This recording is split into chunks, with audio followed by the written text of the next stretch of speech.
साल 2023 में प्रधानमंत्री नरेंद्र मोदी ने संसद की नई इमारत का उद्घाटन किया था और उस वक्त संसद में सेंगोल की स्थापना की गई थी।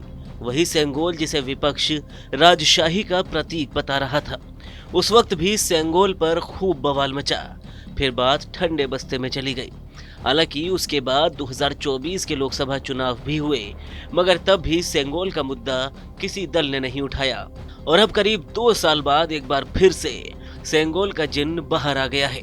और इस बार सपा सांसद आर.के. चौधरी ने सेंगोल को लेकर फिर से सवाल खड़े किए हैं। सपा सांसद ने संसद भवन से सेंगोल को हटाकर उसकी जगह पर संविधान की कॉपी रखने की मांग उठाई है। सपा सांसद आर.के. चौधरी ने इसके खिलाफ बाकायदा अभियान भी शुरू किया है। हालांकि ऐसा पहली बार नहीं है जब सपा ने सेंगोल का विरोध किया हो। सपा सांसद आर.के. चौधरी पहले भी ये मुद्दा उठाते रहे हैं, लेकिन बड़ा सवाल ये है कि संसद में स्थापना के 2 साल के बाद इसे लेकर आखिर अब विवाद क्यों छिड़ा है। 28 मई 2025 को इसके 2 साल पूरे होने पर समाजवादी पार्टी ने कॉन्स्टिट्यूशन क्लब ऑफ इंडिया में सेमिनार किया। सेंगोल हटाकर संविधान की कॉपी रखने की मांग सपा ने वहां पर फिर से उठाई। सपा ने बाकायदा इसके विरोध में अभियान शुरू कर दिया है। इस अभियान को सपा सांसद आर.के. चौधरी लीड कर रहे हैं। आर.के. चौधरी सेंगोल को भारतीय लोकतंत्र के लिए खतरा बता रहे हैं। आर.के. चौधरी कहते हैं, पहले दिल्ली के आसपास के राज्यों में इसे लेकर सेमिनार होगा। इसके बाद यूपी के लखनऊ, मेरठ, कानपुर, इलाहाबाद, फैजाबाद मंडल मुख्यालय पर सेमिनार करेंगे। तीसरे चरण में यूपी के 20 जिलों में इस मुद्दे को लेकर जाएंगे। जनता को बताएंगे कि संसद लोकतंत्र का मंदिर है, किसी राजा रजवाड़े का राजमहल नहीं है।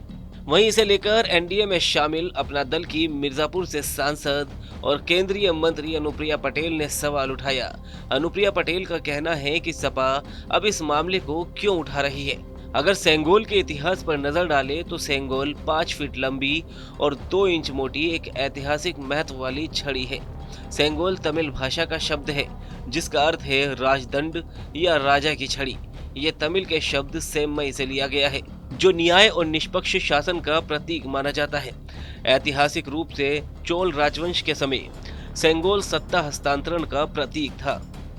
14 अगस्त 1947 को जब भारत को अंग्रेजों से आज़ादी मिली तब तमिलनाडु के तिरुवावटूतुरई अधिनियम मठ के पुजारियों ने लॉर्ड माउंटबेटन से सेंगोल लेकर पंडित जवाहरलाल नेहरू को सौंपा था। ये सत्ता हस्तांतरण का प्रतीक था। सेंगोल को चेन्नई के सुनार वुमुदी बंगारू चेट्टी ने बनाया था। संसद में रखे सेंगोल पर सोने की परत चढ़ाई गई है। अगले हिस्से पर भगवान शिव के नंदी विराजमान है जिन्हें न्याय का प्रतीक माना जाता है। सेंगोल के बाकी हिस्से पर गेहूं और चावल के दाने जैसे चित्र उकेरे गए हैं और ये खेती और समृद्धि को भी दर्शाते हैं।